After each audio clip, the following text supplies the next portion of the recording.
Good afternoon to my all friends. Radhe Radhe. আমার অবস্থা দেখে তোমরা বুঝতেই পারছো কি শোচনীয় অবস্থার মধ্যে পড়েছি। এত গরম আর সহ্য করা যাচ্ছে না।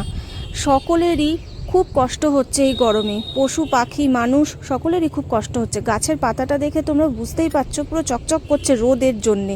বিকেল হয়ে গেছে তবু রোদ নামছে না। যে বাচ্চাগুলোকে আমি রোজ খেতে দিই তাদের মধ্যে একজন বাচ্চা আমাদের বারান্দায় এসে বসে পড়েছিল। গরমেও কতটা কষ্ট পাচ্ছে, কতটা হাঁপাচ্ছে। আমি ওদের জন্য গত 3 দিন ধরে টক দই নিয়ে আসছি, আর ওদেরকে টক দই আর জল দিয়ে শরবত করে খাওয়াচ্ছি।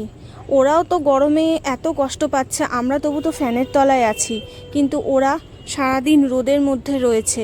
তারপর ওরা জল খেতে চাইলেও জল খেতে পারে না যতক্ষণ না কেউ জল দেবে।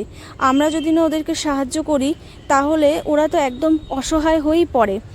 বাকি 3টে বাচ্চা আর একটা বড় কুকুরকে আমি আগেই দইয়ের শরবত দিয়ে দিয়েছি, তখন ছিল না। তারপর আমি ওকে দইয়ের শরবত দেওয়ার পর ও পুরোটা খেয়ে নিয়েছিল।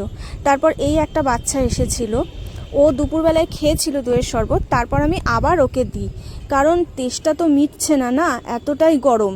তারপর আমি ছাদে চলে আসি, পাখিদের জন্য জল আর বিস্কুট নিয়ে যাই। এই কাকটা অনেকক্ষণ ধরে কাকা করে ডাকছিল, ওর হয়তো জল তেষ্টা পেয়েছিল বা খিদেও পেয়েছিল।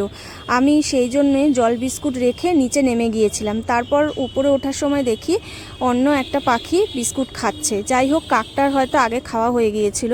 তারপর দেখো এই বিড়ালটা ম্যাও ম্যাও ম্যাও ম্যাও করে ছুটে ছুটে আমার কাছে চলে এসেছিল।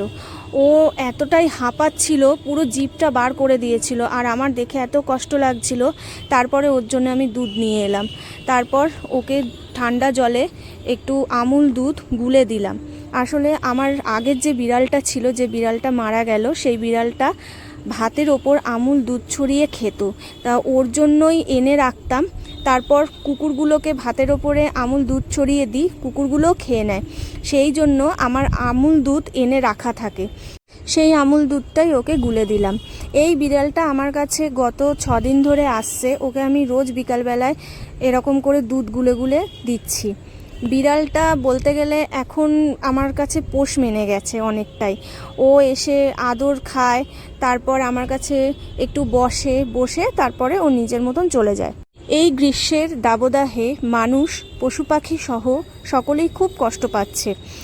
আমি তোমাদেরকে একটাই অনুরোধ করতে চাই, তোমাদের পাড়ায় পাড়ায় এরকম যদি কোনো কুকুর বিড়াল অসহায় অবস্থায় থাকে, দয়া করে তোমরা ওদেরকে একটু সাহায্য করো। কারণ আমাদের সাহায্য না পেলে যে ওরা পুরো অসহায় হয়ে পড়ে। পাড়ার কুকুর বিড়ালগুলোকে একটু জল দেওয়ার, একটু খাবার দেওয়ার ব্যবস্থা করো। ছাদে উঠে পাখিদেরকে একটু খাবার দেওয়ার, একটু জল দেওয়ার ব্যবস্থা করো। তোমাদের সামর্থ্য অনুযায়ী ওদেরকে খাবার দাও, তবে দয়া করে ওদের থেকে মুখ ফিরিয়ে নিও না।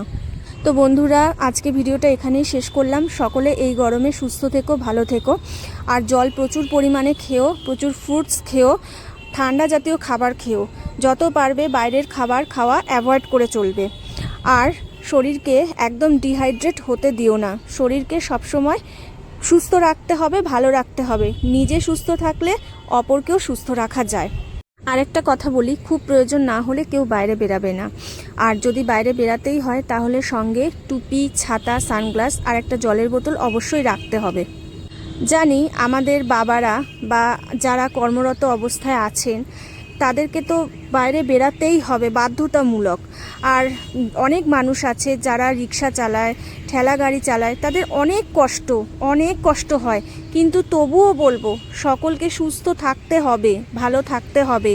নিজের শরীরের পরিচর্যা নিজেদেরকেই করতে হবে। তো সকলকে সবশেষে জানাই রাধে রাধে।